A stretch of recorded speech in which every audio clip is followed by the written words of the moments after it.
we just walked into one of the rooms with like 2 giant plates of food and like sat down. Oh, you guys were in one of the rooms. Well, that's where we ended up, but no one else just had food. So we were just sitting there like eating food, and like everyone around us had no food. Yeah, just looking at it.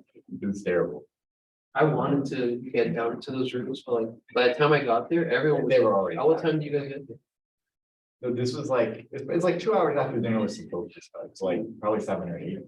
It was like opening was started maybe a 20-minute thing. So we got there like at 7:30 because like, so I'm from Miami and I figured since I know the FIU campus, I know, okay, it's a hackathon, 1,500 people or whatever. It's probably gonna be the main campus. So I didn't even look at the email. I said, okay, yeah, I already know how big. Yeah, I guess that was the satellite. I went to the main, yeah, so I went to the main one. And then we're looking around, we asked some people, hey, like, we don't see any signs or anything. And then my friend checks the email, and he's like, oh, it said this in this game. And like, since I'm from there, I'm like, oh shit, that's on the other side of the city. So that's why we got there 30 minutes late. Yeah, it'd be like if they went and like hosted an annex of like, downtown or something, like. Yeah, I figured like, it didn't make sense, like, that other, those. It was nice, it was nice. It was really small for the number of people there. That's why it just never crossed my mind, like, there's no way they're doing anywhere I was else. surprised they got like a lot of people in the ballroom, like they've got some people. How many? Several hundred, I mean, every table was 10 and it must have been Like 30. 20, 30 tables, yeah, so. Yeah. Some people were outside too, but. That was us, but then at night. Yeah, at night. Bugs just came out and we were just getting hit with that, so. Yeah, it was my first time, but it was fun. Okay, it's my first in-person. Oh, you've done like I did other, some virtual one, there's only thing, but. It was awesome. yeah, my The hat was great, except I lost my hat, so sad, but it was a great hat. You can have my. oh, Um, the have my Salesforce. Yeah, really? Yeah, I'm not gonna use it. For real? Yes. I mean, I never wear hats either, so I wasn't that sad.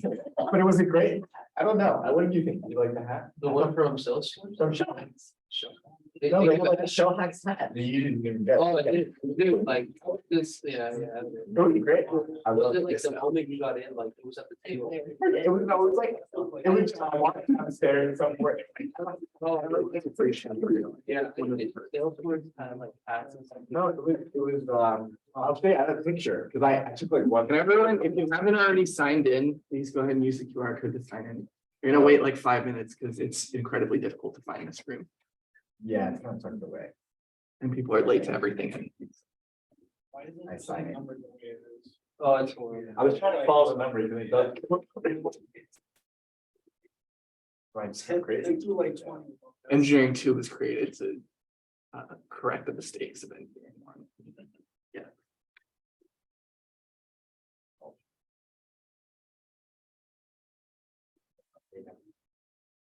You guys gonna email me?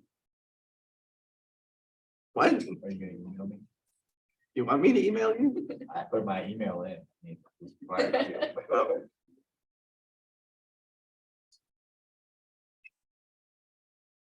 I don't anticipate the need to email. No, I don't know, but you asked for an email. That's why I wonder. You know, Not the right. They're just selling off your data to legal. it's, a joke's on you, they already have everything. After all, we are feeding us free.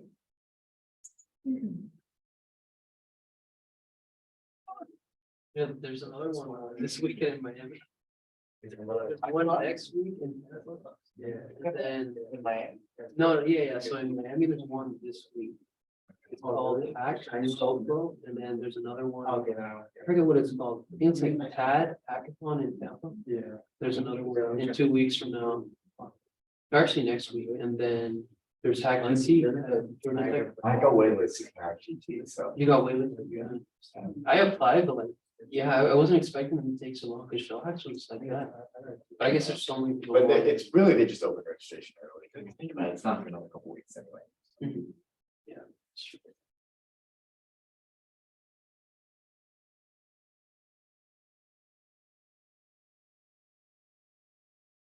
Yeah.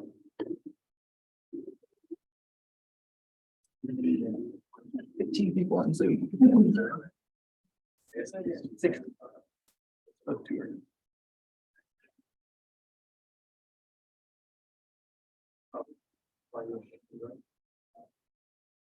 I recommend some.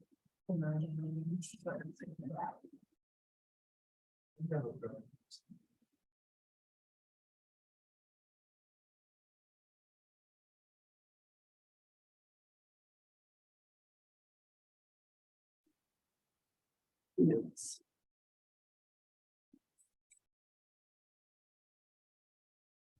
We could propose. Thanks. You want me to?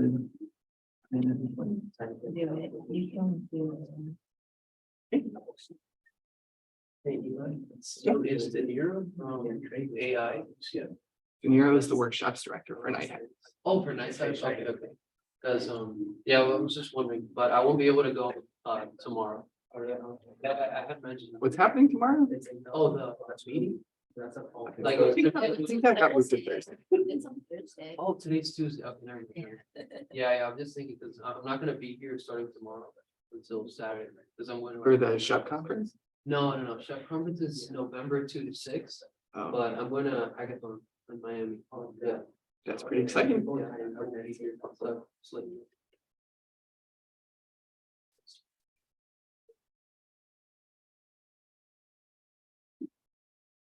So it was just like to come up with like any sort of workshop meeting? I think so. Okay. We're planning some other stuff we could do. Okay.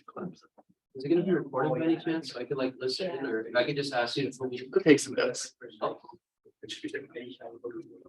I'm so hyped. My side project over hurricane weekend was rewriting React to you guys.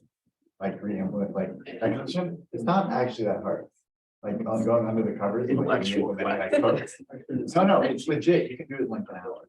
Like it's like you state, like you can do it in like less than an hour. But like it was really interesting to do that. I want to do a workshop. Right. You have anything to say on this? Okay. All right, we're just gonna get started. If you can, if you haven't already, please do attendance. UCF mandates it, or else we'll get in trouble. And we're not trying to start off on the wrong foot. But yeah, welcome everyone. This is Finding Florida Man, web scraping with Python, where we try to find the most Florida man of all the Florida men. And also here's our Discord if you haven't joined already.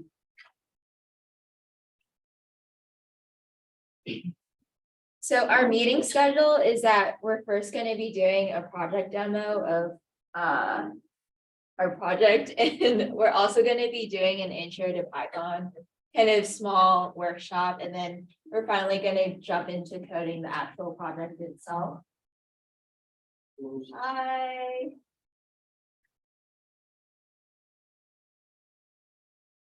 So meet the presenters. I'm Alice. I'm one of the tech leads here. I'm a junior CS major. Hi, my name is Eli. I'm also one of the tech leads. I'm a senior CS major. And then Hannah was also a contributor to this. Hannah was the president last year. She's going to be a tech lead for about less than a month of this semester, but she stepped away. So thank you, Hannah. Yeah. She's not dead. She's not. Okay. So we're gonna be using Replit today, or you can use your own personal setup if you have that going already. I know Eli posted instructions in the Discord for if you did want to use your own environment. Maybe it's a little too late set up if you just decided to do that, but using Replit is pretty easy. If you haven't already, it's really easy to make an account and get started on there.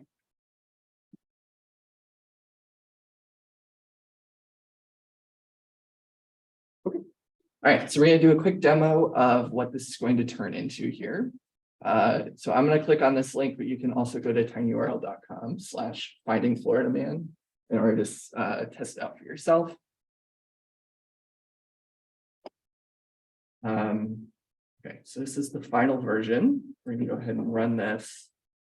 We'll see what happens. Essentially, what we're going to do is we're going to create a Python script that uses Beautiful Soup as a web scraping tool in Selenium to essentially create a Chrome window, navigate to the Google News feed, and then scrape all of the content that we get on that Google News feed and take all the headers. And based on these headers, we're going to be looking for words that only appear in one particular header. So that's classified as a unique word, and whichever title has the most unique words is the most Florida man of all Florida men. This is how we're quantifying that. So this will run for a little bit. Essentially what it's going to do is it's going to scroll all the way to the bottom, load as many articles as Google News allows. And this is really slow. We're going to make it go faster, I promise.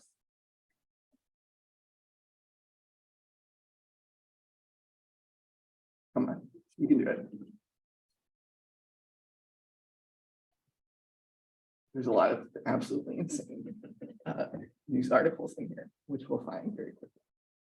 Okay, so it got all the way to the bottom. So we're going to do a couple of post-processing things after we grab all the titles, and then at the end, hopefully it should output our specific title that is the winner. Maybe. I'm assuming that something is happening right now.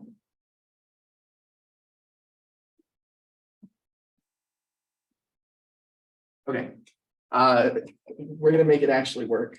We're gonna assume that this is not working. Okay, so that's the plan, and now we're just gonna get everyone up to speed on some of the basic syntax. Python, just so that as we go through, no one's lost, and we'll all be in good shape.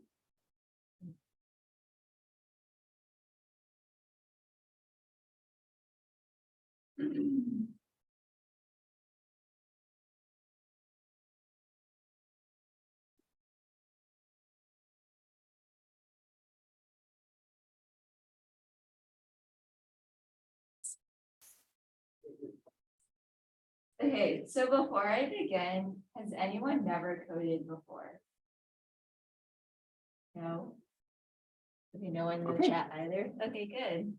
I'm just gonna assume that you guys have at least started with intro to Python or intro to C.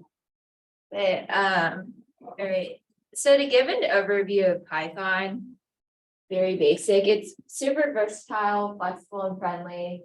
There's a lot of libraries with it, and syntactically, you kind of want to watch out for no colons to end statements, and you also have to watch out for white spacing and indents.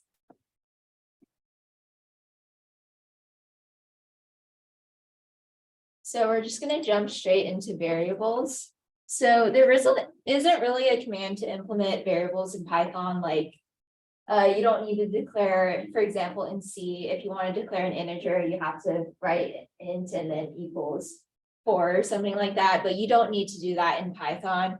And the variables are created instantaneously when you assign a value to it. You can change the value of the type after being set, which I will demonstrate in a little bit. But yeah, let's just jump straight into Replit. Do I need to give everyone like a minute to set up Replit? If you have any environment, now would be the time to open it up. REPL.it is the URL. You can create an account really quick and then create a new REPL. Is everyone good? Okay, sweet. Okay, so I'm just gonna declare random variable. Let's call it cat, and let's set it equal to 4. And then, so we know that this variable here is an integer. So let me prove it to you by printing it out.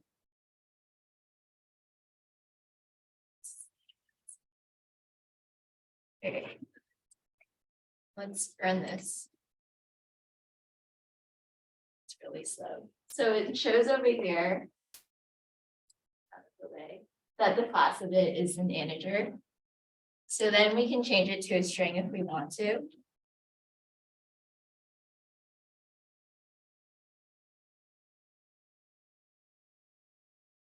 And then let me print it out to prove its type that it changed.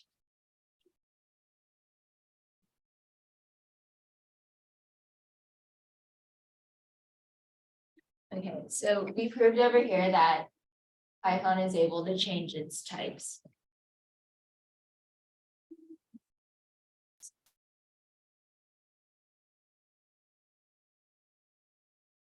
And another thing with Python, I'm sure you've come across this in your classes. This isn't really anything new, but I'm just gonna really quickly demonstrate concatenation, which is just adding two strings together.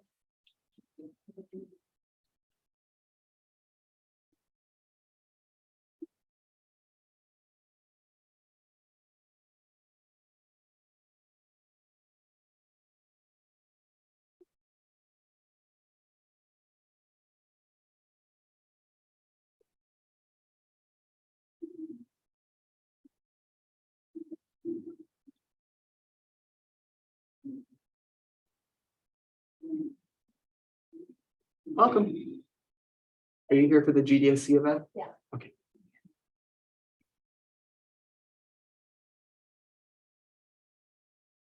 Okay, so what it's gonna show over here is that it's gonna, let me run it. And it's gonna print out the statement, it's 73 degrees tonight. And then another cool thing with the Python is that it also has a format function, which is pretty similar to C's formatter, if you've ever used that before. And basically what it does is that it formats specified values and inserts them into the strings placeholder. So say, for example, we want to set our temperature over here to 78 degrees. And we want to print statement. It's, by the way, I'm sure you've come across this in other languages, but you have to watch out for, if you do want to use an apostrophe in your languages, to just denote it with a backslash.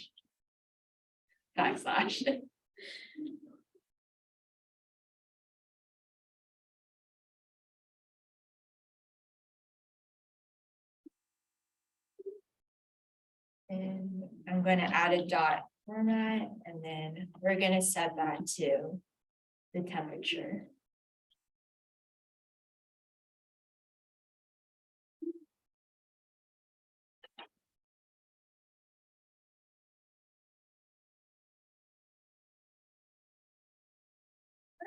So this is really good for just, if you don't know your variable beforehand, it's good to use a format. It also helps because if you try and concatenate a string with something that is not a string, in Java, that's no problem, but in Python, that's a huge problem. You can only concatenate strings together, or you can use a format.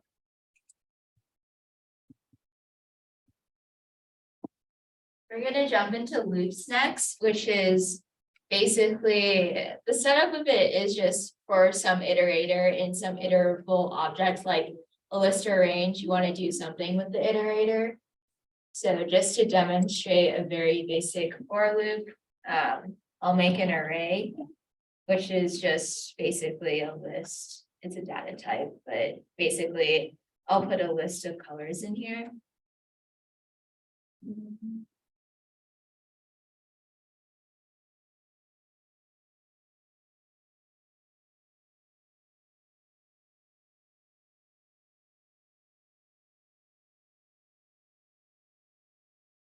So for, yes, There's no difference between double quotes and single quotes in Python. no, there isn't. Good for noticing that. And you want to put a colon after this. You want to, let's print out all the values in our array. That's gonna have to be color instead of colors.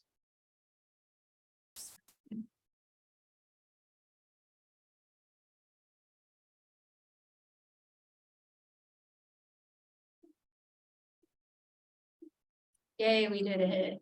And then I'm also going to demonstrate the range function, and it won't be used in today's workshop, but it's pretty cool nonetheless. And the range in Python starts with a 0 by default, and then it increments by 1. So just to kind of demonstrate really quickly.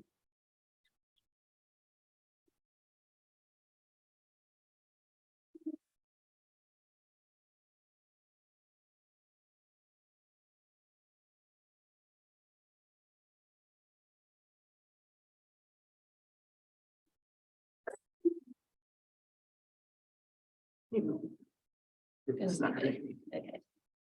So it started out on 0 and then it incremented by 1. So if anyone wants to try and tell me what I would do to start this from 1 to 5. Yes. 26. 26. You can do that. You also like add text. flag. Yeah. You can, so to demonstrate what we would do for 6, it would just. Yeah, it would demonstrate 6 values, but if you wanted to start out with the value 1, you would just do this instead. You would just add 1 to it. So yay. It's also a 2-argument form of range that will give you, you can start at any number. Like, you can Yeah. Start at like 23 and don't want to add 23. Mhm. Also works.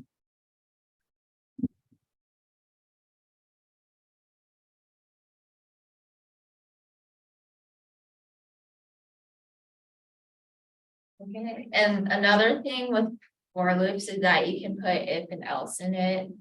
Else statements with it, and with these, you kind of want to be careful with your spacing as well.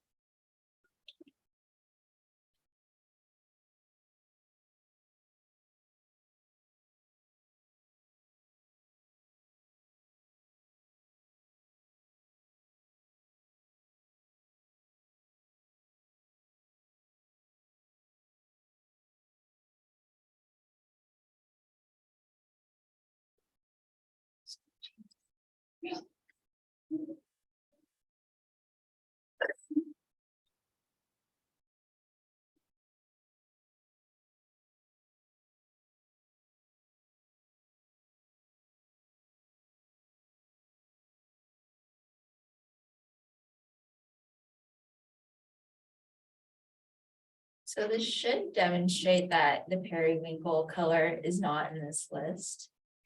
And if you notice over here, what happened with this is that I didn't properly indent with this. So to not make it print 3 times, just gonna move that else statement and fix the indenting on here. And it only prints once. Well. And finally, with the functions, you define a function with the def keyword and you can pass in, arguments, lists, etc. into the parameters. So I'm gonna define an array of fruits.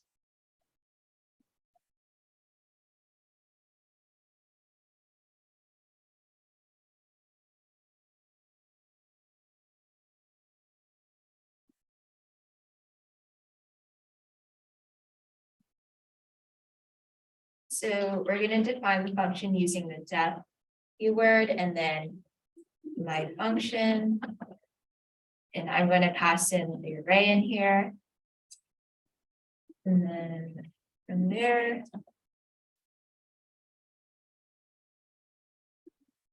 Let's run a for loop on it.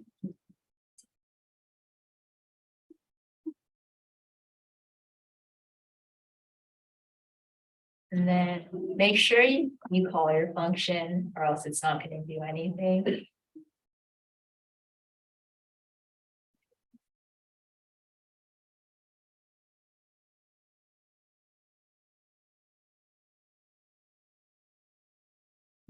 So we called our function down here and then. Is there a way to like mass comment all things? Control question works in most editors. Neat. Okay, we printed out all our fruit, yay.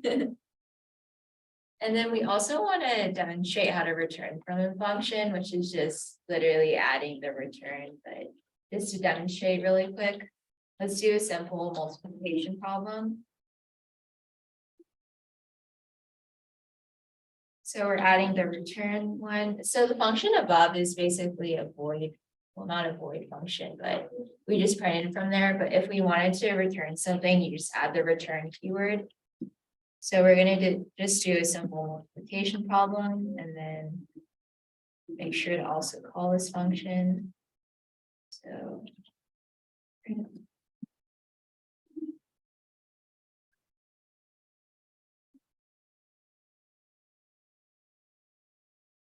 Right, so 3 times 3 equals 9, so point proven.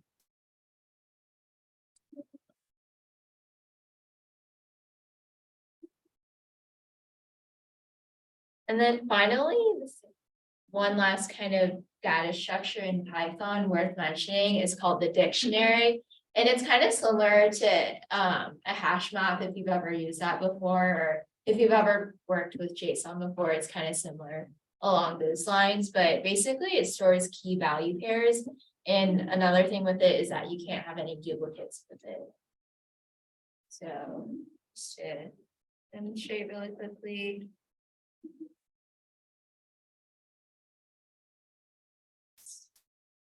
Set our place to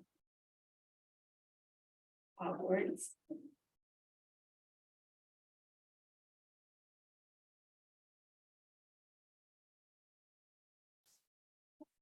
For student will be Ron. And we're gonna set our year to 1870. So let's print out something specific from this list. So let's print out the student value. So the student is the key in this case. And then with that, we can access the value. Anytime you want to insert into a dictionary or retrieve from a dictionary, that's where the square brackets come in. Name of the dictionary, square brackets, the key that you want to insert or get from.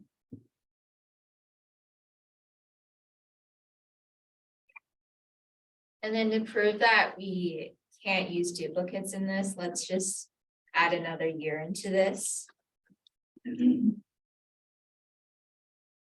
Here, let's make that 1970.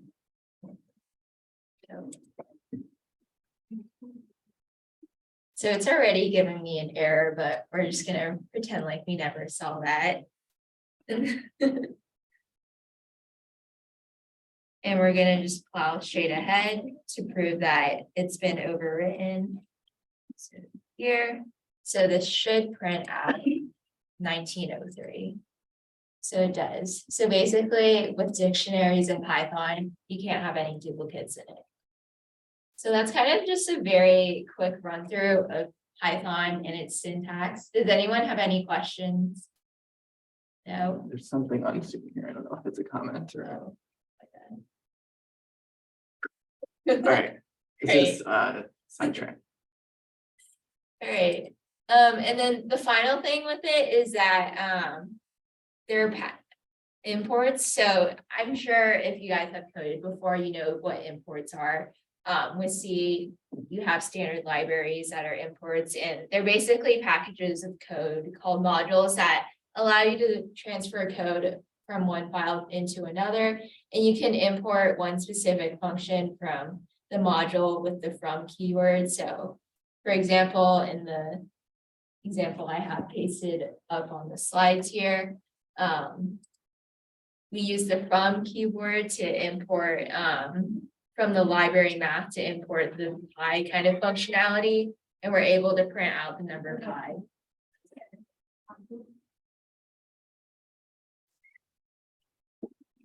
That's good.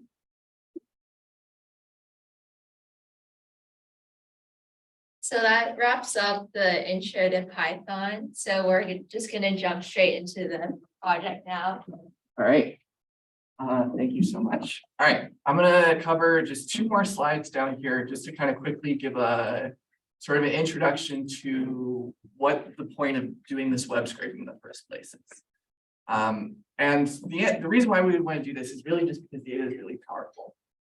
There's a lot of data available basically on any site that you go to. Amazon has all kinds of data you can access about, products that they're offering, and being able to like actually, do all of that and perform your own analysis is a really powerful thing. And so web scraping allows you to collect that data in a specific way that you can request it from the web page, parse what you get back, and then decide what you're going to do with it, whether that be put in a spreadsheet for later and aggregate a bunch of data together, or run some sort of analysis to figure out some sort of question.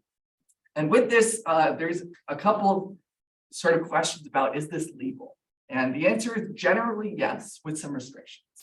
If the data is not publicly available, obviously you cannot, web scrape and do a bunch of illegal stuff with it. A lot of sites will also tell you specifically what you're allowed to do or how you're allowed to access it.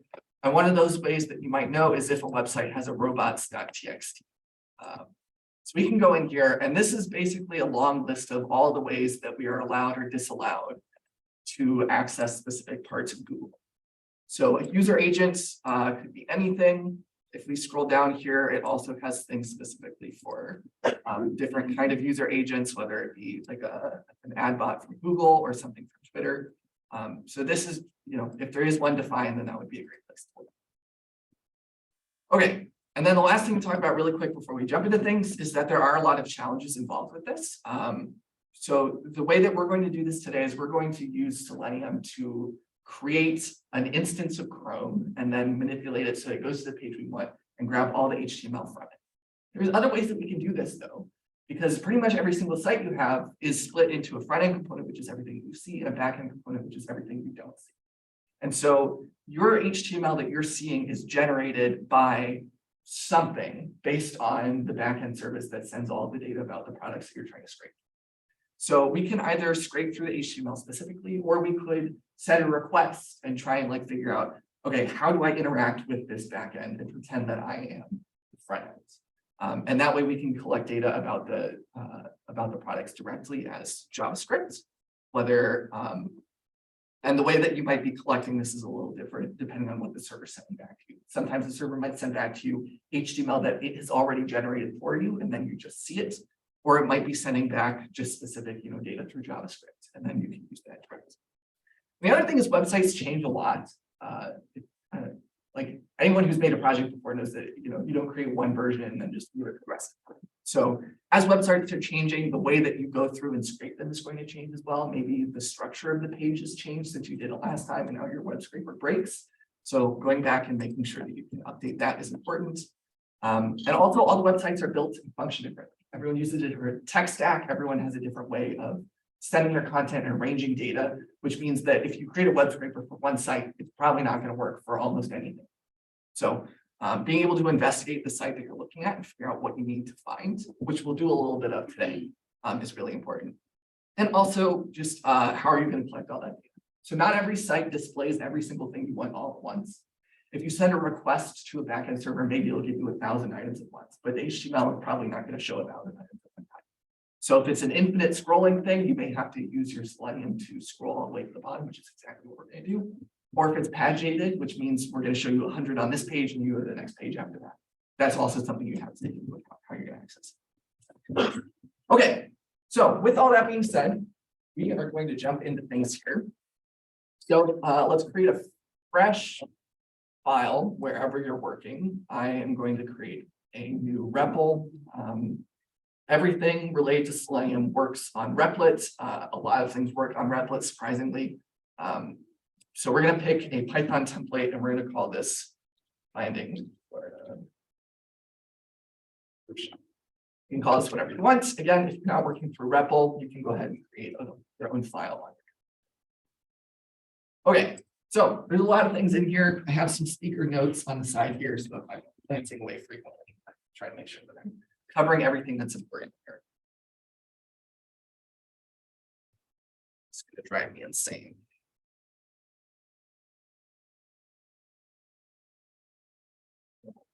Okay, so we need to do a couple things first. So REPL is really nice because it already has your Python environment set up for you, but it doesn't mean that it has all the packages ready to go. We're going to use a bunch of different packages here, and so we're just going to install all of them at once right at the beginning here, just to knock everything out of the way as much as possible. So the first thing we need is we need Beautiful Soup, and we're going to use BS4, which stands for Beautiful Soup 4, and we're going to import from there I'm assuming object, beautiful soup. There's going to be a yellow line on here because it doesn't exist yet. We haven't installed that on our device. If you are not using REPL, you're going to have to run pip install VS4 and Selenium and time and all these other things that we're going to use in a second. But REPL will just go ahead and do it for you. Again, one of many reasons why REPL is very nice. So we're also going to use Selenium, which I immediately spelled incorrectly.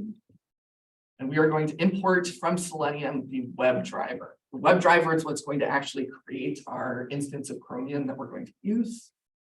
And we're also just going to import the time package in its entirety. All right, we have a couple more things in here. This one is really long. I'm warning you in advance. We're going to import Selenium dot WebDriver dot Chrome dot options. We're going to import the options object from that. So what this is going to do is it's going to give us the ability to create a specific way that our Chromium instance is going to be created. This might not be required for if you're running this on your own local environment. This is probably environment dependent, the options we're going to throw in here. But if you're using REPL, they will be required. And we'll demonstrate that. And then the last thing is we're going to import RE, which stands for regular expressions. If you've gotten the system software, you probably use regular expressions in some capacity. If you haven't, that's no problem. We will go ahead and do things pretty slowly and explain how everything's working. So we're just going to run this and make sure everything's going. So we're going to make a simple print statement and we're going to run, and Replit should be using Python to install all of our things for us. Python doesn't use pip, apparently uses poetry. I don't actually know what poetry is. I don't question things. By the way, can you guys read at the back? Do you want us to? Yes, this is a great idea. Okay, so this should run. And eventually, once it's all ready to go, we should be able to print at the bottom. How many of you guys are using REPL? Raise your hand. Okay, we have a couple of risk takers. All right, if you're having there, it's a lot. Selenium is deceptively hard to spell for some reason. If you're stuck at any point, just raise your hand. I would much rather stop the group and answer a question rather than you hold the question till the end and then get hopelessly lost, which has happened before. And I would rather not do that. Okay, so we got a high out here. If we are using file, do we have to write Chrome in the Chrome.options? Say it again. If we are using Safari, do we still have to write Chrome? So what we're not actually going to be like opening our own instance of a browser. Essentially what we're doing is we're opening Chromium, which is like the base. I don't know how to describe this properly, but Chromium is like the base browser component thing that pretty much a lot of different browsers are built on. So it's a lot of the core capabilities, and then they'll kind of like do their own things. So you should definitely keep it here. We're using Chromium just because that's what Selenium uses. It doesn't matter what you use personally on a day-to-day basis. Pip for Selenium is great. VS Code on Windows is also good. Okay. I'm going to keep going here. If anyone needs me to slow down, raise your hands, of course. But we'll go ahead and get rid of this print statement for now. And the next thing we need is we need to actually boot up Selenium in our Chrome driver. Yes. Okay, what error are you getting? It cannot or so yeah. From VS Code. Yeah. From VS Code. VS Code. Yes, Oh, more. okay. I Is have written the same code. is the console telling you that it's a problem, or is Replit telling Right. you? Okay.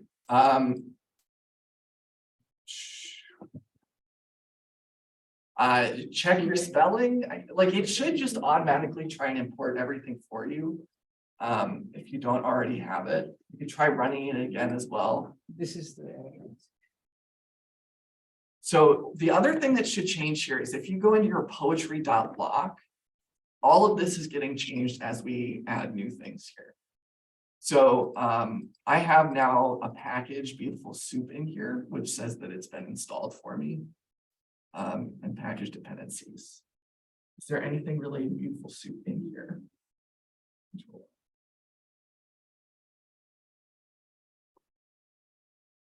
Okay, so it does look like there's something in there. Enter. Name beautiful soup for.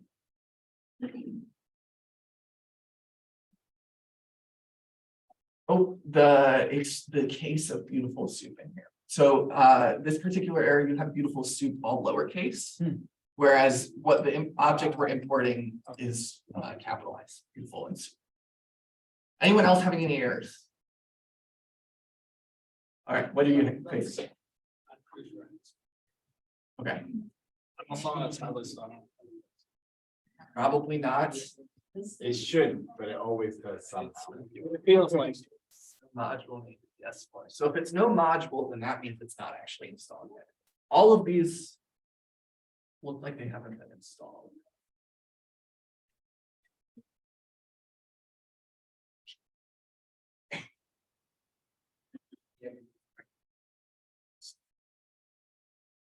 Okay, keep us posted on what's going on here.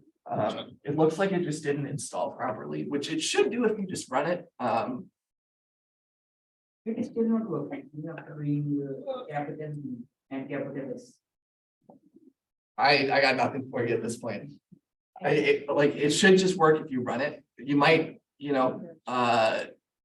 might create a new one and then try it again. I really don't have any suggestions here. Hacker. Install packages. Okay, I'm gonna go ahead and keep moving here. We'll go a little bit slowly in the hopes that people can resolve some of the issues as we're going, but I don't want to keep everyone else waiting for 10 minutes.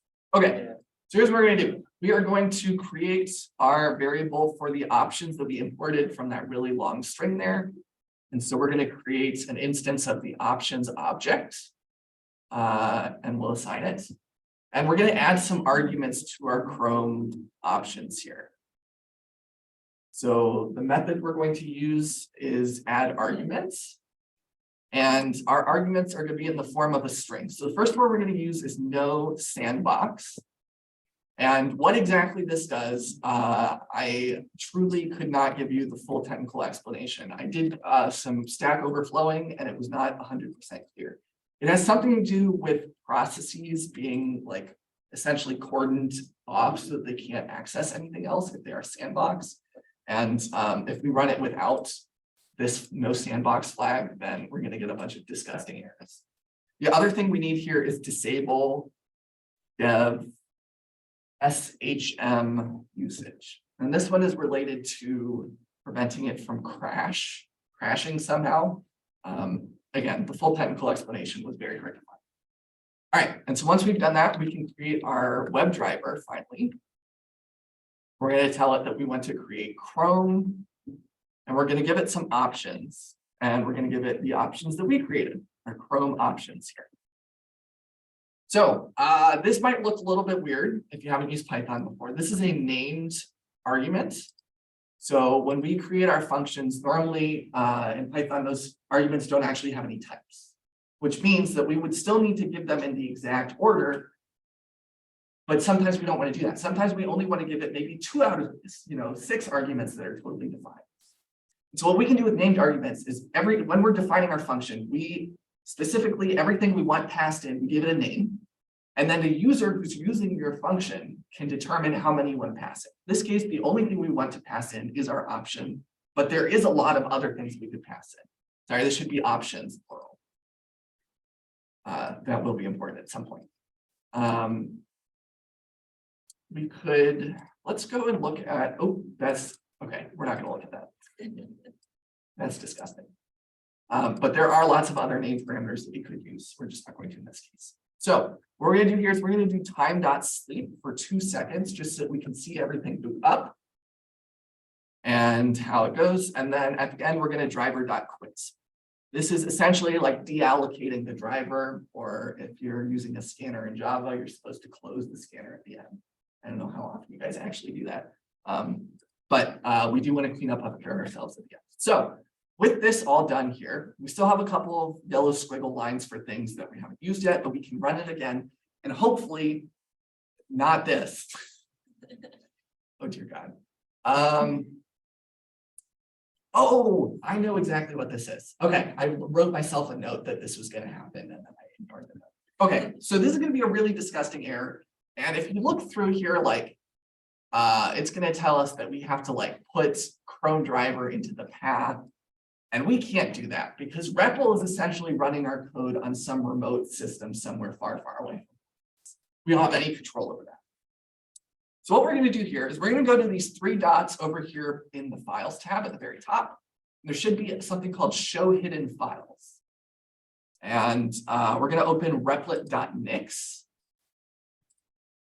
Again, if you're not using Replit, then this probably isn't useful. And if you're still getting this error, then I empathize with you greatly, but I have no idea how to fix it in that case. You may have to actually like put on your path variable or something. But what we're going to do here is we're going to add a couple of extra things into our dependencies here. We're going to add pkgs, so short for packages.chromium. And then we're also going to add packages.chrome driver. And so what this is going to do is this is going to tell Replit that it needs these things and it's going to go ahead and install them directly onto the system where it's running. So if we run it now, after Control S saving, we should not get any errors. And now we'll have an output tab, which actually shows our Chromium instance being run, which doesn't show for very long because we told it to wait for exactly 2 seconds and shut over. So it's done at this point. But eventually, once we do a bunch of extra things in here, we'll have lots of other cool. Cool. Doing a regrouping. Should I wait? Is anyone having any errors? Error. What's your error? I might be spelling. Okay. I know what this means. It's unexpected. Word option. Wait, So this, I messed up. I led you straight. It should be options plural. Option is not an argument. Options is a named argument. Oh, there we go. So fix it on the last one, but on that one. All right, thanks. Yeah. Any other errors while we're here? In the back. Yes, online. Oh, you still have the disgusting error? Okay. So that should knock it away. So there's check your spelling here. They should be correctly indented because Python is crazy about indentation. No commas or anything here. When do you access the Replit.nix file? So it's not originally there, but if you go up to these three dots next to files, show hidden files, and then you can open Replit.nix. You should just be able to add these two lines and that should be it. Your dependency.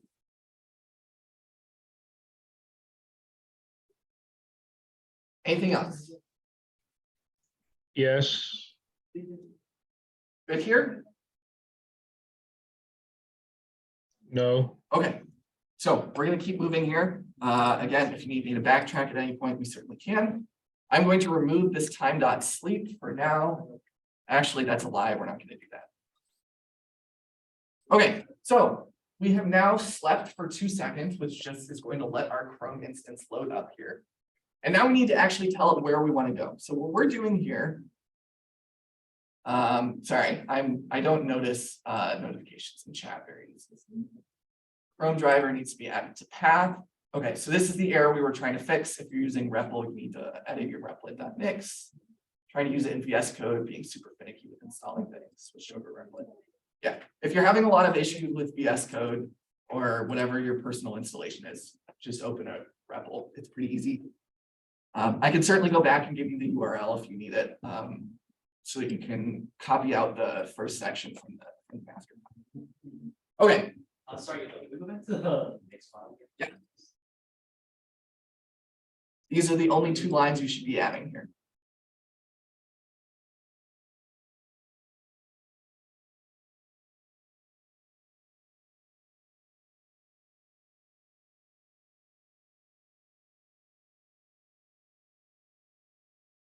It's still not working.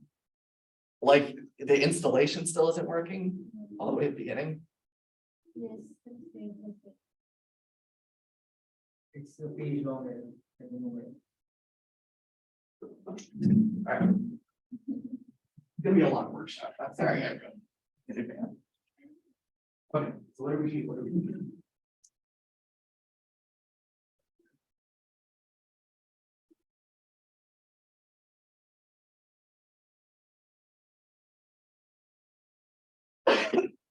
Let's do that. Let's go out here.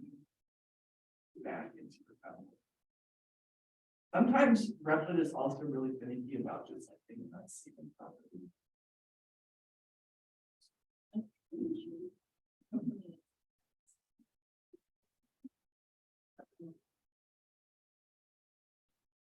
Okay, cool. Yeah, another suggestion that we just did, the classic turn it off and turn it back on approach. Sometimes Replit doesn't, like, it can't catch up to itself since it's running it somewhere else, but it's saving it locally on your computer. So if you're having issues and it looks like you did everything perfect, literally just go out and go back in. And then check and make sure that everything's saved properly. Okay, I'm gonna keep moving here. Again, just let me know if you need to go back at any point. Okay, so the next thing we need to do is we need to actually go to our Google News feed. And let's figure out, based on the Google News site, how are we going to actually collect the things we want? So what we're going to do is we're going to search for Florida man and then collect everything that it gives us back related to Florida man. So the way that we would do that is we go in here and we type in Florida man, we get a bunch of news articles here. But what we want is we want Chrome to be able to do this automatically. So we need to figure out how we're going to actually do this. There's a lot of really terrible things in here. I promise we're going to filter this out because if some of these show up, like it's going to be the worst thing of all time. There are some really good ones, but there's some really disgusting ones too. Okay, so if you look up here at the URL, you'll notice that when we typed in Florida man, there is a portion of this URL that actually, is related to the thing we typed in. We also have HL English US, which is, I guess, defining the language. GL is probably defining the geographic location. And then there's something at the end here that's kind of indiscernible. But the only thing we really care about is our search Florida man. And so we're going to use this Q parameter here. So this is called a query parameter. Generally, there's a couple of ways you can structure your site. If you're going to use a get request is me saying, I want my front end web page to get something from my server. Then the way that we do that is through passing in the parameters to the request using our query parameters. So in the URL specifically, we're saying we want a parameter named Q, and the value is going to be Florida space man. This is something that Google has defined. If you are creating your own service, then you need to figure out how to do this yourself. Noticing this, we're going to go back into our Replit here, and we're going to create a URL, which is going to be really long. So make sure you get this properly here. And we're going to go to news.google.com, which is where we just were. And we're going to do /search, because again, that's what it shows us up here. We need to do /search ? And then Q is equal to the thing that we want. We can put a space in here and it's going to be okay. In this URL, it's kind of replaced it with this character %20, which is just encoding for a space, but we can actually put a space in here. Okay, so we have our URL, and now we need to tell the driver, let's go and get that URL and send me back whatever that URL returns. And this is going to be some disgusting stuff, but let's run this just to make sure it works. Actually, hold on. Let's print whatever we get back, which is going to. Actually, we can't even do that. Okay, we're gonna hold off for a bit. So this is just going to navigate to the URL, and it should give us all of our Florida man. Okay, so the next thing we need to do is if you go into Google News here, if we scroll down, we'll notice that we only have a pretty small amount of articles until we get to the bottom, and then it loads more in. And we can do it again over and over. And eventually, once we scroll all the way down, at some point, ignoring all the horrible stories in here, it's going to prevent us, it's going to stop. So we want to just scroll all the way to the bottom until it no longer lets us scroll anymore, and then we'll stop. So with that in mind, we need to tell Chromium, go ahead and scroll down as much as possible. We're going to use a semi-convoluted loop to do this, but we'll try and explain how everything works. In here, we're going to define a pause time in between scrolls just so that Chromium can catch up. And we're gonna do this as 0.5, which is enough time for Chromium to figure it out. And we're gonna create a variable here called screen height, which is going to be how big is our like actual like window that we're viewing into. So we're gonna do, we're gonna create a script that we're going to run through our driver. So the driver is really cool because we have all the functions that Selenium gives us, but also we can tell it to execute some JavaScript and then send us back whatever the result is. It's not defined what script you are. You can send in whatever you want. So what we're going to do is we're going to get the total height of the screen, which is return window dot screen dot height and then a semicolon because JavaScript is normal and requires semicolons. And Python does not, so I'm going to get rid of that other semicolon there. So this is going to tell the Chromium driver, okay, go ahead and execute it, return whatever you get back. And we're going to create a iteration variable here that's going to start as 1. And we're going to create a while loop. A while loop is a different type of loop that we didn't cover in the introduction. All of you guys should know what a while loop is at this point, but we're going to create an infinite loop, just telling it while true, go ahead and do these things. So again, no curly braces. Python doesn't believe in curly braces except for dictionaries. So while true, we're going to do a bunch of stuff in here. And we also don't need parentheses in our if statements and loops. So we can just go ahead and write the whole condition out here. We could also do while I is equal to 1, and that would also work. There's no parentheses required. Okay, so in our loop, we need to indent once, which we're going to do with a tab. Make sure you get the indentation properly, or else you will have a lot of problems. And we're going to execute another driver script here. I can type it out properly. Okay, so this script, what we want to do is we want to tell it to scroll all the way to the bottom, or at least scroll a little bit at it. So what we're going to do here, this is not the only way to do this, but we're going to scroll to, which is a JavaScript function of the window. We can actually look, if we go into another thing here, sorry, I'll take this away from you guys for just a second.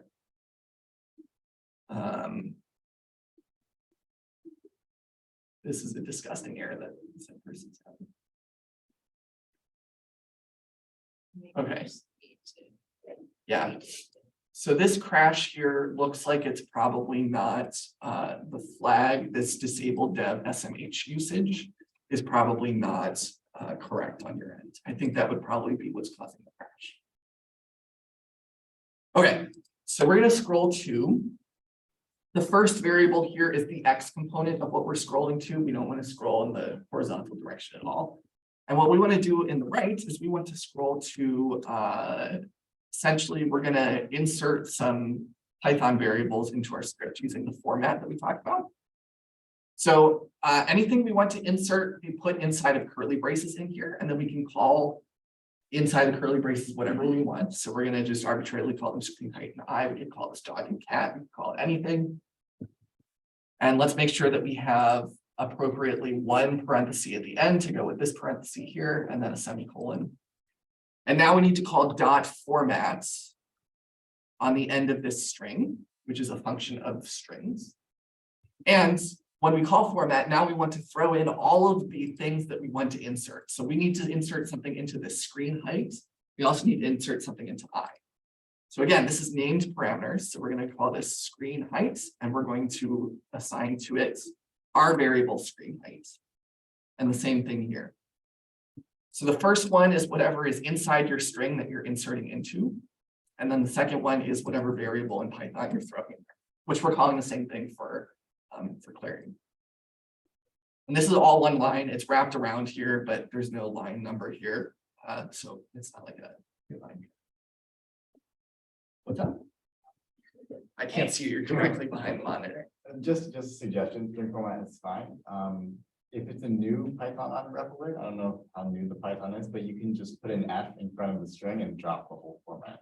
Yes, that is also another way to do it. But it might, I don't know. 'Cause I have no I'm idea. not sure if it runs, but you could try. I know that this works, and so we're gonna stick with it. But that is another way of doing strings. You can put an F in front and it creates a format string. So that way you wouldn't have to like specify all these things on the end here, and you can just use the actual variable itself inside, and it will automatically look for a Python variable the same. Okay, so we have that in here. So essentially what this is doing is we're gonna scroll our window to a specific height, which is going to increment every time that we increase I. So we need to do that here. Python will, for whatever reason, doesn't use the plus operator, which makes me very sad. And so you have to do plus equal to 1, which looks disgusting. But then we're going to sleep for just a second. We're going to scroll for our, or we're going to sleep for our scroll pause time, which we assigned up here. So this is just going to scroll a little bit, wait, scroll a little bit, wait, scroll a little bit, wait. And eventually, our condition to break out here is if screen height times I is greater than scroll height, then we are going to break. Okay, so this might look weird. Scroll height is definitely defined. It's right here. Oh, screen height. Wait, hold on. Scroll height. Oh no, I just didn't declare. Sorry, I was right. All right, we're going to create our scroll height here, which is going to be another driver script here. And what we're going to do is we're going to return document.body.scroll height. Okay, so there's a couple things we inserted in here. So this script is just going to get what is the actual height that we scrolled to. Which again, we could also get by calculating it out here and then sending it into this variable, but that's a little bit more complicated. So we're just going to get what we scrolled to, and then we're going to check if this possibly be right. Screen height. So screen height is however big our page currently is. So as we scroll down and we load more things, our screen height actually gets bigger. And eventually what we want is we want to say, when our scrolling can no longer go any further, we're going to break. So this is a complicated way of saying that, but eventually once we get to the bottom, we're going to break out of our loop. And now that we're out of the loop, we can do all kinds of other things. So we'll just make a note here. And so now what we want to do, now that we have everything in there, we want to actually grab all of those titles that we just loaded up. So the first thing we need to do is we need to get the page source, which we're going to get from driver.page source. And this is going to return, this is not a helpful description, but essentially it's going to return all of the HTML on the page, which is a lot. We could see all of it if we went to inspect on here. There's so many different elements and all kinds of other things that we want. And now that we have all that HTML, we need to do something with it. And so this is where beautiful soup comes in. The beautiful soup is what we're going to use to actually parse through that HTML and pull out everything that we want. And so we're going to go ahead and create our instance here. UTIFUL soup. And we're going to pass it our page source. Now we're also going to pass it HTML5 lib. So what we're telling it is we want to grab this page source that we just pulled out. REPL is going to drive me crazy with all these hovers. Why? I'm not doing anything right now. Okay. So I hate this so much. All right, here's what I'm going to do. I'm going to reload the page and hope that REPL figures it out.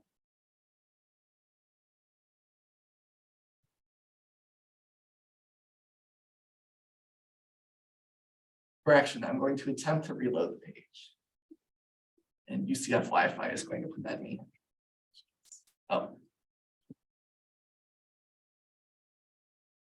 Okay, if I scroll down here, okay, so it still created our beautiful soup for us. So we're going to grab all the page source and we're telling it this is what the source actually is. So this could be like XML. It could be all kinds of other things. We're going to tell it that we want HTML5. Okay, so this is really disgusting, but if we go ahead and click run here, we're going to see it in action through our output window. And so it's going to create our Chromium instance. It's going to go to our Google News feed. And it's going to slowly start scrolling down once it officially loads, which takes a little while. So you can see our scroll bar here is slowly going further and further down. Normally it would show it as it's scrolling on the page, but I guess it's not going to do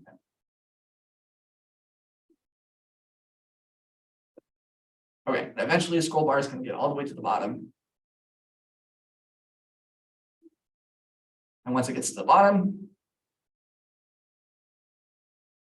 it's going to just exit our loop. And right now we don't have anything to find. And so we get a black screen. Is everyone here? Raise your hand if you're still typing.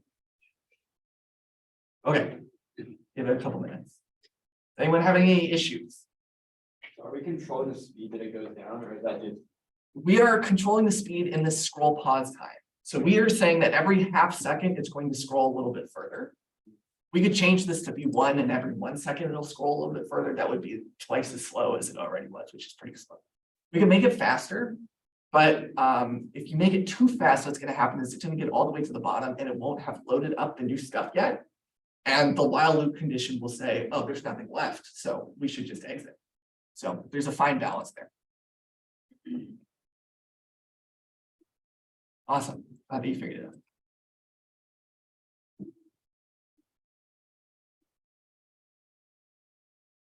You're already at 7:05. How long do we have this room for? Do you know? Booked until 7:30.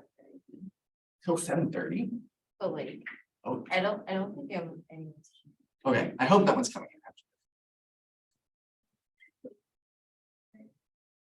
What kind of idiots would like get a room so far in engineering one? That'd be so stupid. Can you imagine? Okay, I'm gonna keep moving here with the intention of hopefully finishing before someone comes to kick us out, because that would be very sad. Okay, so we've been holding this driver.quit at the bottom. What did I do? This is a touch screen. Shit. Okay, so we're gonna leave this driver.quit at the bottom here. We're no longer in need of the driver at all. We have all of our page source, so we can finally quit, and we're gonna do everything else below that. If you didn't leave it in there, then you should insert it now. And we're gonna put a comment in here just letting us know that we're getting into the algorithmic section and we're out of the driver stuff. Okay, so we're gonna create a bunch of things. Essentially what we're gonna do is we're gonna go through, grab all of the page titles and extract them into text, and then do a bunch of processing on them. So we want to create a list, and this list is going to be all of our titles as strings that we pull out. So we're going to leave it for now. We're going to create a couple of dictionaries. The first one is going to be called frequency. Call it whatever you want though.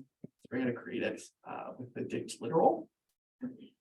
And this frequency is going to be counting up how many times in all of the titles we have seen this particular word. Because again, what we want to do is we want to figure out how many words occur in only one title, so that that person is like really unique Florida man.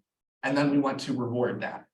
And we're also creating another dictionary here called which title, which is going to be the specific word and then basically a reference to all of the titles in which that word appears, which hopefully will only be one, but it might be a lot.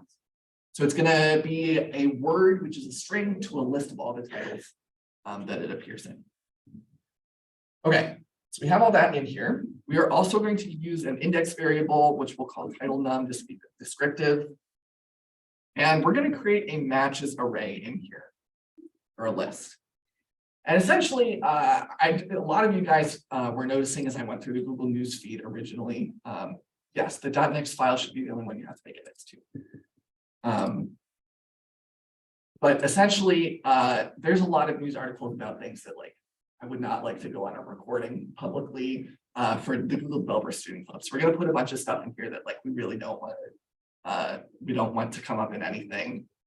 This is going to be a disgusting list of words, and I'm so sorry.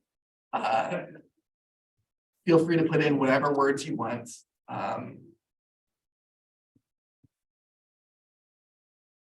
And definitely make sure you put in the ing form of everything as well. As I was testing it yesterday, there were a bunch of things getting through because it was assaulting instead of assault. So definitely put both in there. So those are the ones that I think will hopefully make things relatively safe. But of course, add whatever you want there. And then now we're going to get into the actual processing part. So what we're going to do is we're going to create a for loop here. We're going to throw a couple of things in here. So this, we're just going to name whatever individual thing we're looking at. This could be anything you want, but we're going to call it heading because that's what we're grabbing. And now we need to actually have something that's iterable, whether it be a list or a range.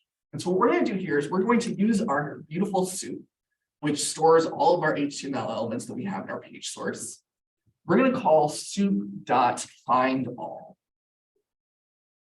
And what we want to do is we want to find all of the titles. No, you're good. I don't know what it is. So we want to find how are we going to actually grab these specific titles. So let's inspect this page a little bit. Let's right click on one of the titles and click inspect. And we'll notice that the specific thing that we want here, this is an A element, which is a link. But the link is like the whole thing. We could click anywhere on here and it'll take us to that specific article. What we want really is we want exactly the text that has that title in it. And that actually corresponds to this H3 element here. And the way that we're going to reference this, because there can be H3s all over the place in here, is we're going to use this class element. Class elements is something that Google has defined. I want to apply stylings to all of the elements with this particular class, which actually works out for us. So we can look for anything with this particular class, which means it's a header for a title. And so we're going to go back in here and we're going to find all the H3 elements. And we can more specifically say we want to find everything with a class underscore. I don't know why there's an underscore, but there is. And we're going to paste in that really long string, which if you want to go ahead and type that out, be my guest, but it would be a lot easier just to inspect the page. This is going to find all the H3 elements that have this particular class, and it's going to return them in a list. And a list is iterable, and so we can put that into the second part of our for loop. So for each heading in that list of heading elements. And while you guys are typing that, I'm going to keep moving here. So we're going to then pull the text away from it. We're going to do that by heading.find. If we go into this header here, we'll notice that there's also a link inside. And then that link has the text that we want on the inside. So we are going to find all the A elements. And in the master copy, we have also said that we're going to look for all the A elements with this particular class. I don't actually think that's necessary because there is only one link element in here, but we're just going to put it in here just to be safe. So feel free to leave that class out if you would like. And then from there, we're going to grab the text property of this element. And so that should return us our title. And we're going to declare a variable in here to determine if that title is safe to include in our processing.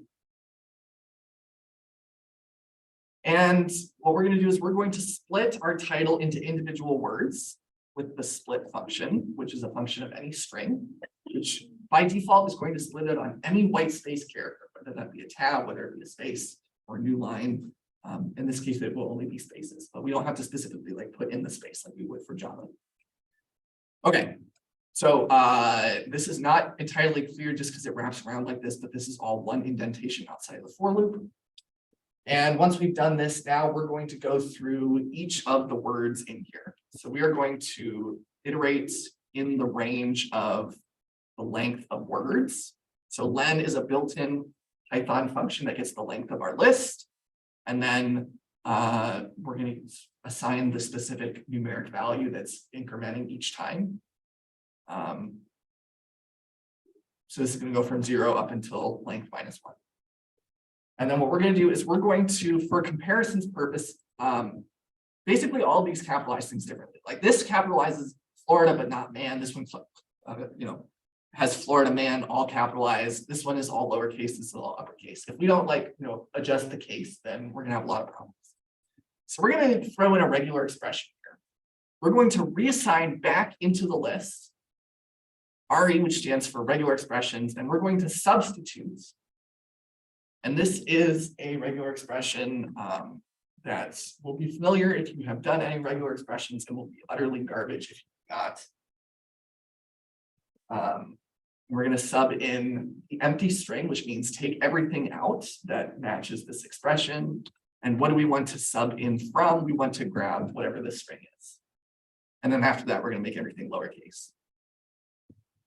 Right, so this is a really long line. Essentially, what this regular expression is saying, we have a group of, essentially, we want to match any of the characters inside these brackets.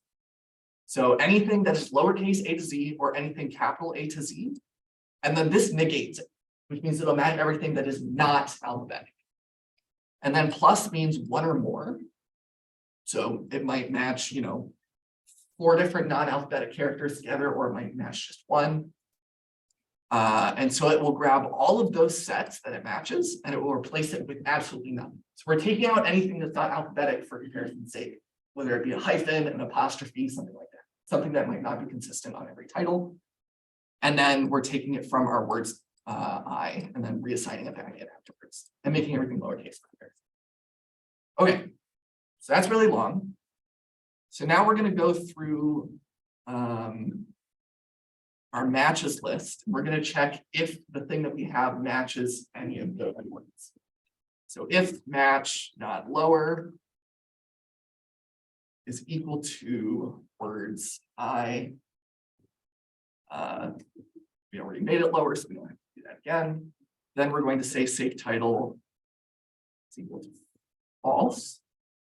And we're going to break out of this loop because we already know that it matches one of the illegal words. Booleans in Python are capitalized. I don't know why, but they are. So make sure that that's capitalized. And so now we're going to go below this for loop here. And actually, we're going to go all the way back. I'm using myself in an indentation. So we're going to go to the level of this for loop. So this for loop is exclusively checking if something is illegal, and it's also adjusting our individual words so that they are comparable. So outside of this loop, but inside this loop with our heading, we are now going to check if we still have a title that is safe, then we're going to do a bunch of stuff like that. Now we want to go through, and for every single word in that title, we want to put it into our dictionaries telling us how many times has that occurred. So, what we're going to do here is we're going to go for word in words. So words again is our list of everything, and then we're going to pick out an individual word at a time. So we're going to check first if word is already in frequency. And if we already have it recorded in our frequency, then what we're going to do is we're going to say frequency word plus equal to 1. Does this work? This does work. So we're indexing based on the word that we have. We also have another dictionary here, which title. So which title will have a list of all the titles that this word appears in. Why does this not like it? So frequency.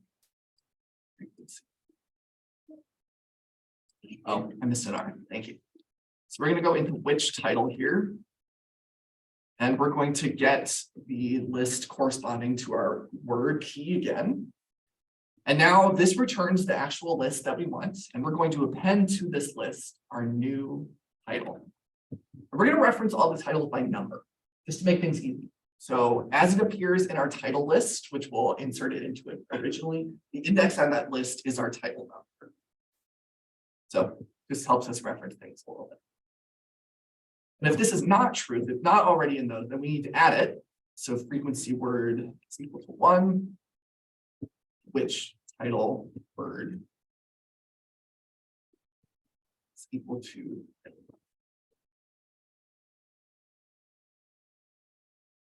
Is this clear what's happening? Is anyone confused? Anyone have any issues? I'm gonna pause here for a second because there's a lot of typing. Online, I think on your end is line 30 or 30. It's telling me that break, it's not like after I put the break, it's saying that it's not. Okay, I'm gonna take a look at that really quick. Oh, outside maybe that's what it's like, but it's Probably indentation. Probably get indentation. Here. Or we. Okay, so every time that we enter a new block, we make an indent. So this is a while. Everything inside the loop. If you did here, and then everything else is back at isolated. None of this. This is the indent. Yeah, everything has to get that back in one time. And you enter a new result. So that if. And then if, so that's the same one. It's confusing with this. And that needs to be handled. And so this break is actually inside if they come up. And that's your life. So those are all outside of the which means that they're.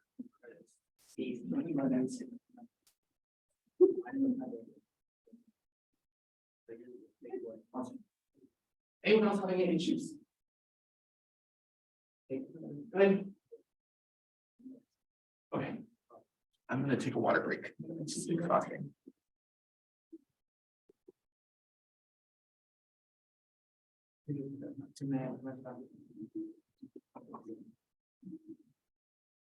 Good thing I set this to automatically record because I would not have remembered otherwise. Okay, I'm gonna keep moving here. We're gonna go down here. And this is kind of tricky. So we want this to be at the same level as this for loop. So inside the if save title. But outside this for loop, so right at the same level of indentation, it helps you out a little bit. So right on this second line here. So this is 2 tabs out. We want to now increase title num by 1, which means we've already inserted this into our list. And then we want titles.append title. So this is essentially going to insert the first title we have, which is going to be at index 0, and then the next one's going to be at index 1. In terms of like clarity of what's happening, probably doing these the other way around makes the most sense. We're inserting to index 0, and then we're incrementing it by 1 for the next title. Undefined name titles. Did I call it something else? I did. All right, make sure your list up here is titles plural. And then you're appending 2 titles plural.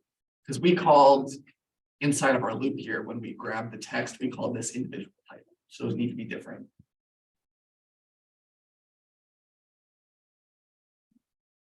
See a couple people working.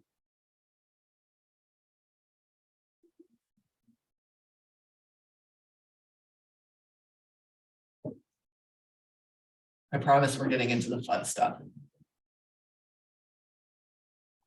We got about 2 more important things to go through, and then we'll be done.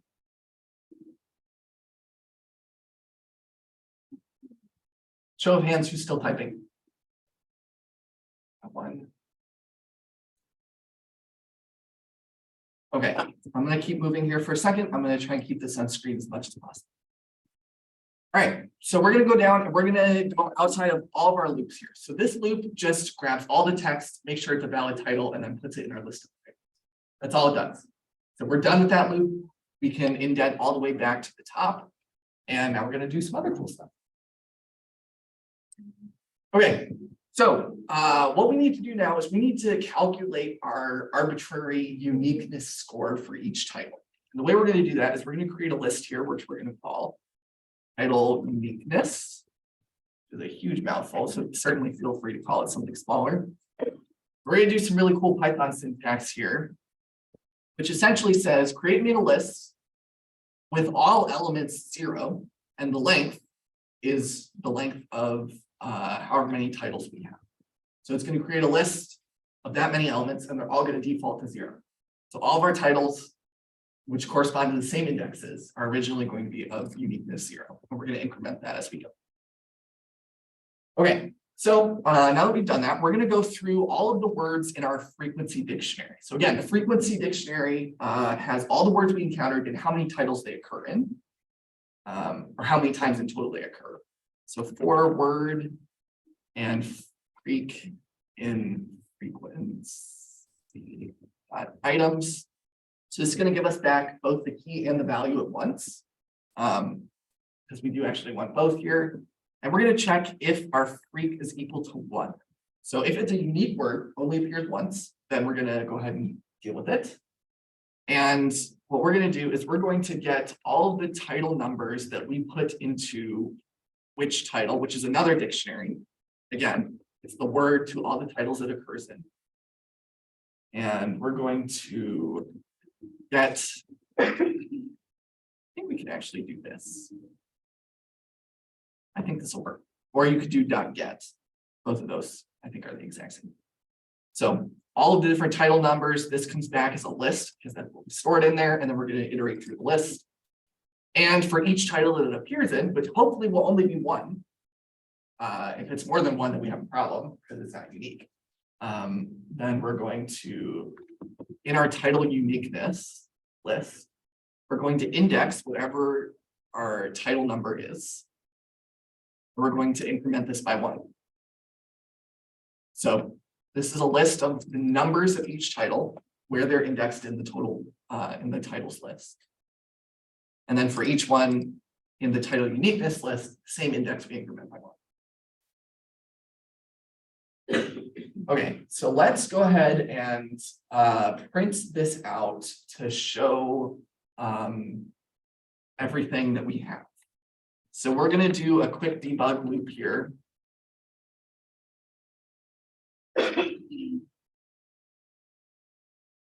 So go from 0 to the length of title uniqueness, which is all of our titles. We're going to print some formatted stuff here. Sorry, I'm getting ahead of myself. We're going to print titles I, which is a string, so we don't have to do anything special with it. We can concatenate strings.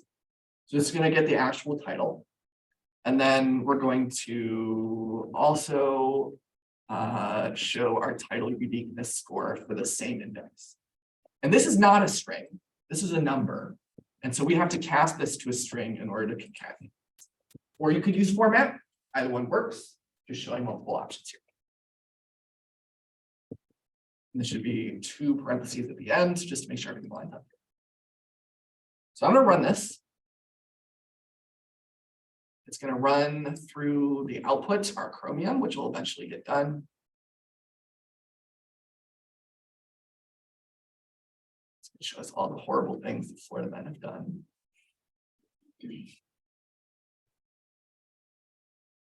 Really excited because when I ran this yesterday, there were 3 that tied, and they were all amazing. They were so fantastic. I'm hoping we'll get some really good ones today as well. Okay, so it gets all the way to the bottom. Eventually. And then it will go ahead and quit the driver.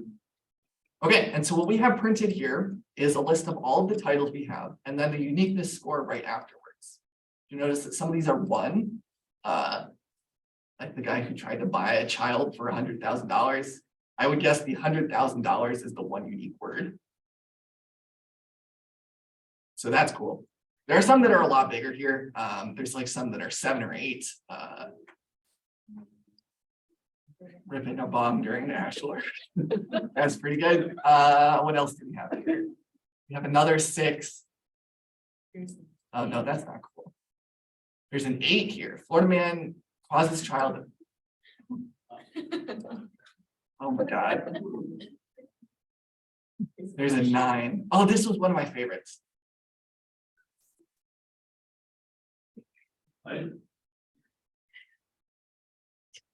This is the question that we're all asking. What? Why? Okay, there were a bunch that were tied for 9, so I'm hoping that there's more in here. I think there's more that got cut off at the top, maybe. All right, we'll go ahead and try this. Go to your line 55 or just around there where I. Yeah. I got it. Yeah. What's your error? It says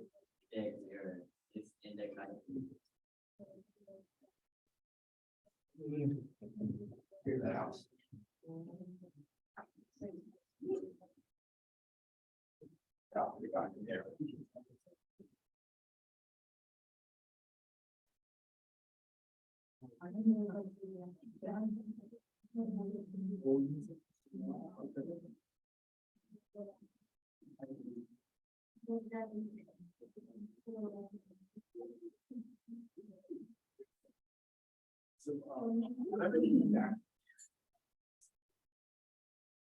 means that whatever the numbers you say, one of them, what I would do, I would print someone trying to figure out what is actually that. Is there much, maybe it's a negative for some reason, or a number. Okay. Thank you everyone for coming. It's great to see everyone. All right. Scroll up to 25. 25 right here.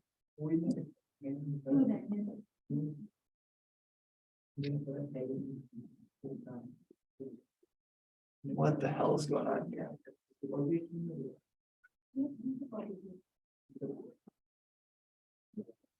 Okay, I know that a bunch of you guys are getting ready to leave, so I want to write this last stuff down at the bottom here really quick. So what we're going to do here is we're going to most unique score equal to the max of title uniqueness. So this is a built-in function. It'll just get the highest value for us. We don't have to do anything. We're going to print most unique titles with str most unique score,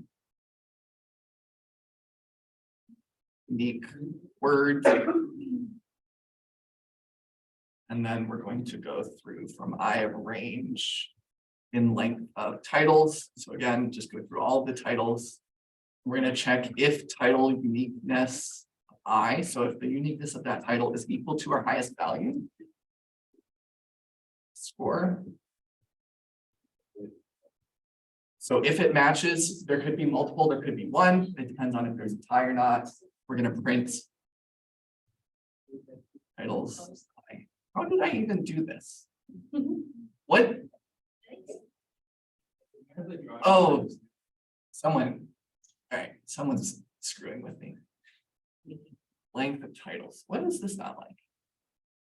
Oh, I forgot my in right here. Okay, so this is everything here. I'm going to go ahead and run this, and we will officially have our most Florida man titles.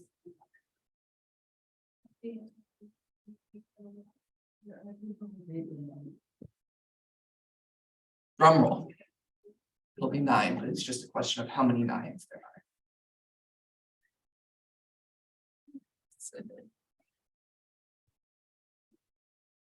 Whatever main is. Your GDFC privileges have been revoked.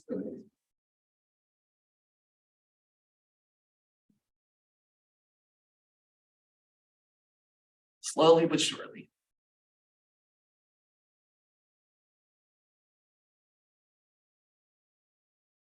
Come on. Shouldn't take this. Why all my scores show 0?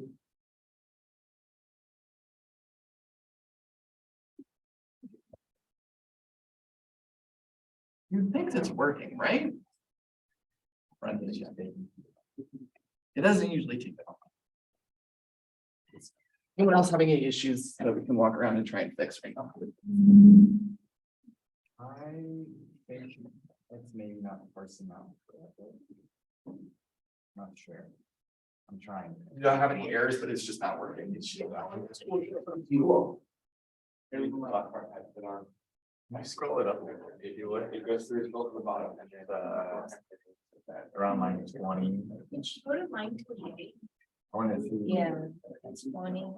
I just want to see where he makes the call to beautiful soup. Where is that? Maybe it's down. You can scroll it down though. So that's not what. I wonder what's his page. Yeah, it seems like it's probably like in a reference to that physical function and have the ability to like create like a on thing.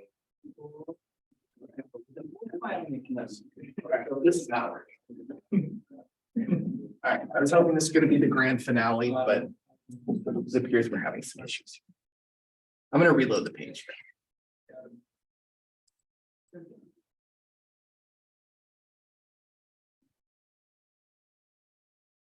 Line 66, I'll scroll down for the int object has no attribute append. So your int objects, append is a function of a list, and so probably the variable isn't correct, or it's thinking it's an int, which is bad. To wrap the int in an array. Yeah. Well, maybe not. So what we did I don't- here is yeah, we probably. created a list and then we threw title them in here. If you don't have the brackets here, Rob was saying. Could you go up a little bit? What number? Good. So I did, and there's no negative. So is yours supposed to be there? Oh, something happened. 0 should be there. Okay, most unique title with 10 words. Florida man travels through Hurricane Ian damage to get to Nashville concert and meet his heart donor sister. Okay, that's kind of wholesome. Congratulations, to that Florida man. He is the most Florida man of all.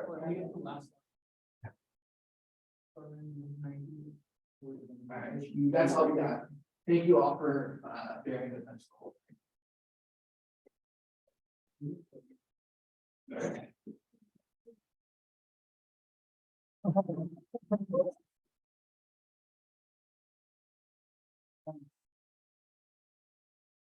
I want to see. Can you print out what the page source is that you're getting back? So I'm getting a very interesting.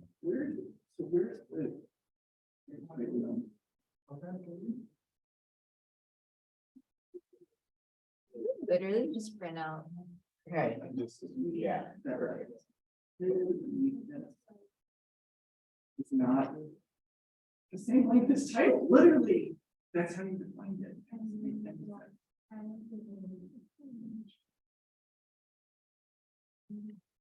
Gosh, that's so long. Okay, so it must be forward. I'm just curious what it's started. I feel like I'm not getting the right HTML background. It should be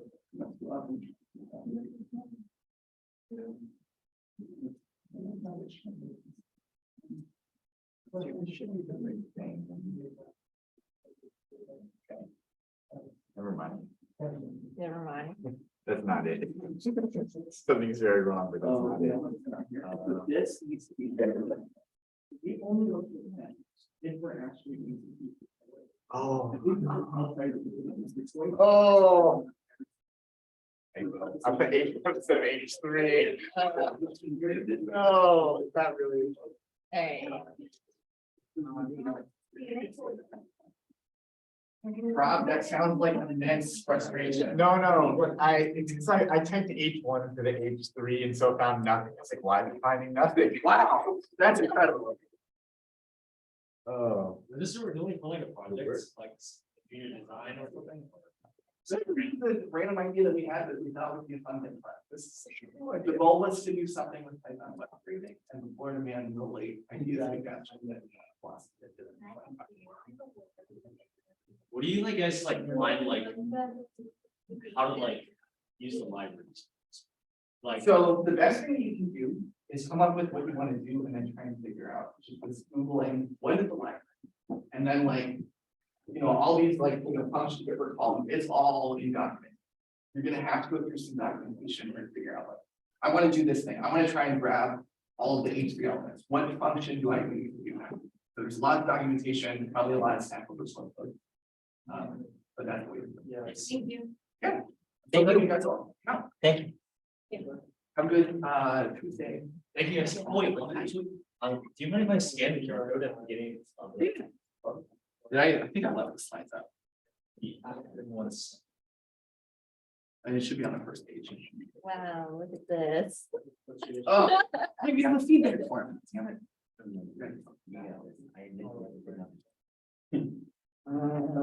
Thank you. Oh, hold on. I think I might have literally just told you the wrong thing. Maybe I was right.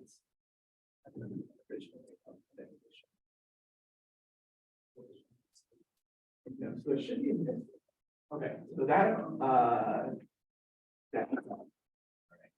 Word and words. Words in frequency. One.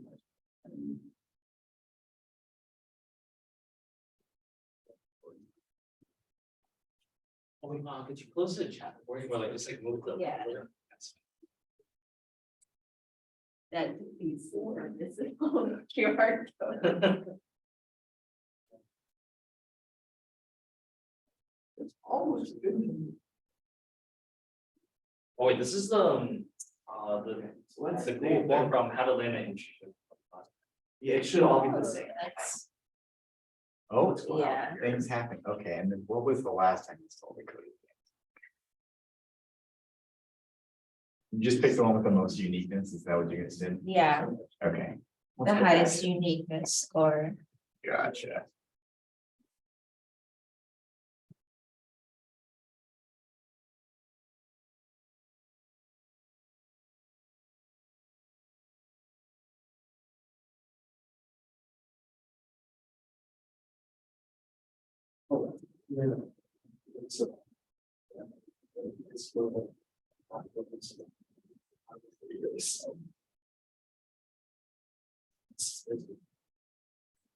Thank you guys. Yeah, thanks for coming out. I don't think there's anything else here. I'm gonna leave Zoom open for a little while longer, just in case anyone on there is still having issues.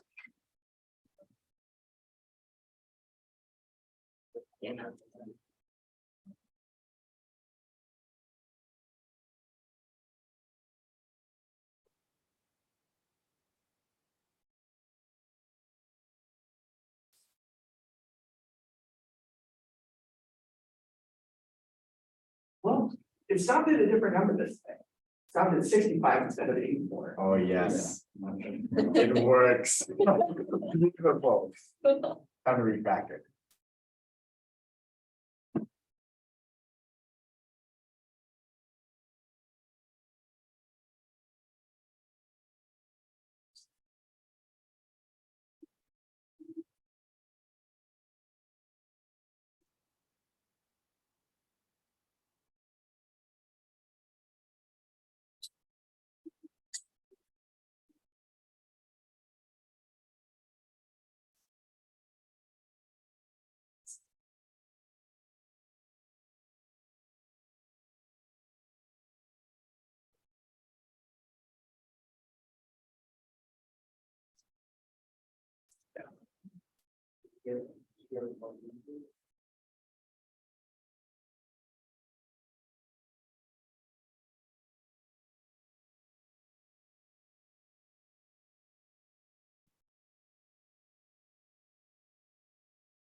Hi, Ron. Awesome project. I got working. Yeah. It's always the girls that I know. This is what we use this for.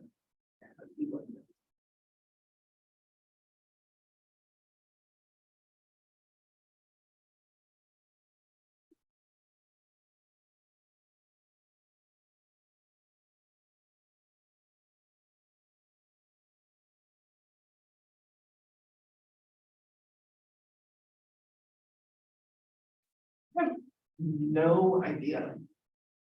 Range like. Someone said they got an error on Rebel, but it seems to be working on VS Code. That that isn't programming in a nutshell.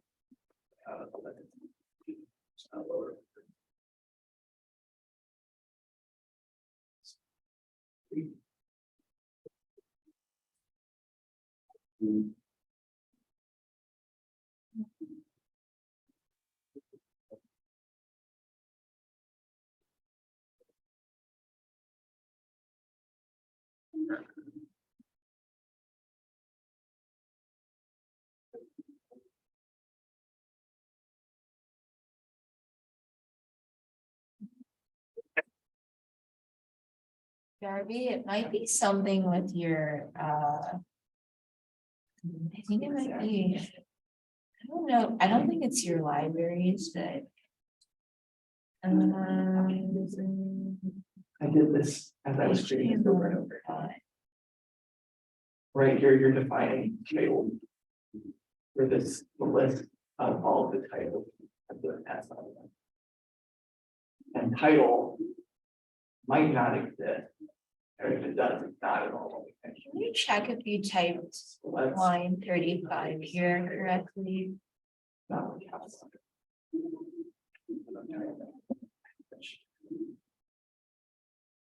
Oh, it's giving registers, that's not good. When it gives registers, Oh, there it is. everything is screwed up. Can't find tree. HTML5. I think it might either just double check this or maybe it's something with Yeah. 35 is right.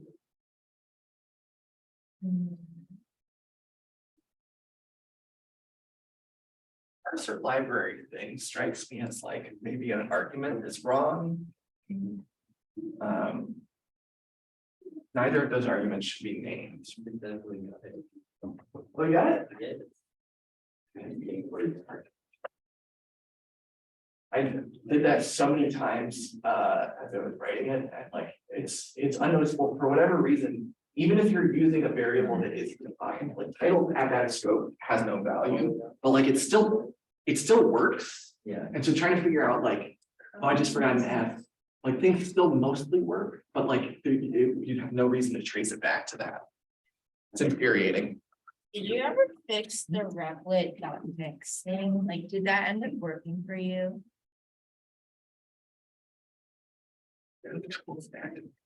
No. Never. What a lot of people had problems with this thing, and what they did is just they literally retyped it, like deleted all of this and then just press enter and Control save it and then also go out of your REPL and then go back in. That was another thing that kind of fixed for one of the guys in there.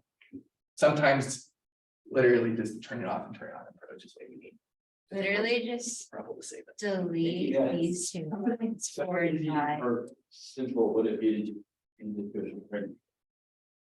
Right, instead of go to man, like a different search. Yeah, if you want to change it to a different search, the only thing that you'd have to change is that URL that we defined all the way at the top, where it was like Q's equal to Florida. If we were to change the H3 and the A, that's for everything else. So that site has defined that that's how they're going to structure their HTML. All the titles are going to be H3 elements and they have this class. So if you want to search for different news articles, all you have to do is change the URL. If you want to get from another news site, which a lot of like one of the use cases is like, let's scrape a bunch of different sites together and aggregate all the data together.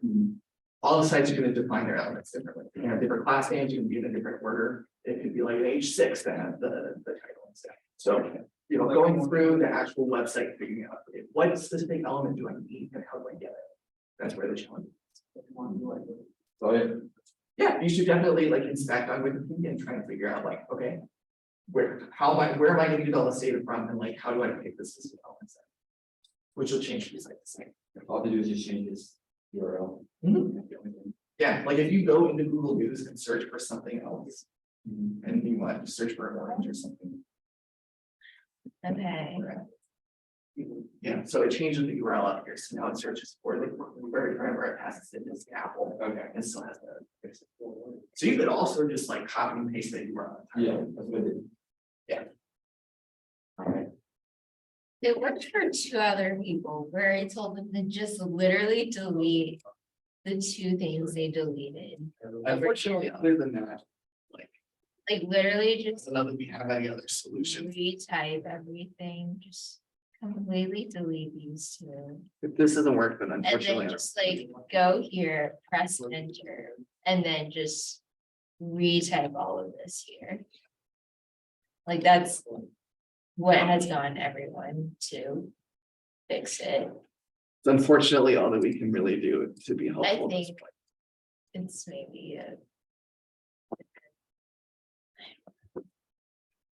The other thing you can do is just to like create a new REPL and start over with the replit.mix and the imports and just make sure that everything works, and then copy and paste the code from the old one into the new one.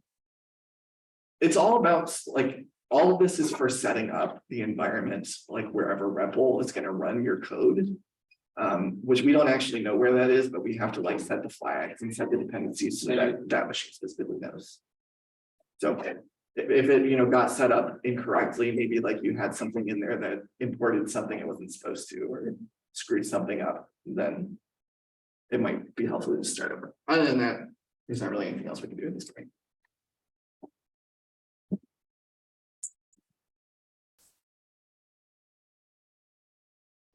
Gonna hang around for another couple minutes just to see if that fixed it, but that's about all we got.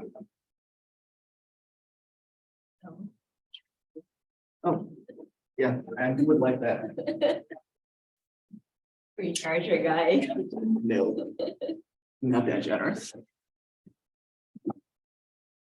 It did donate all of my cans of food from the hurricane. We didn't usually need to use them to the night's pantry, but my Mac charger is too valuable. Me personally, not that it's like incredibly valuable monetarily. I think like Apple Store covers with any broken Mac chargers, but you literally need to get your broken like charger.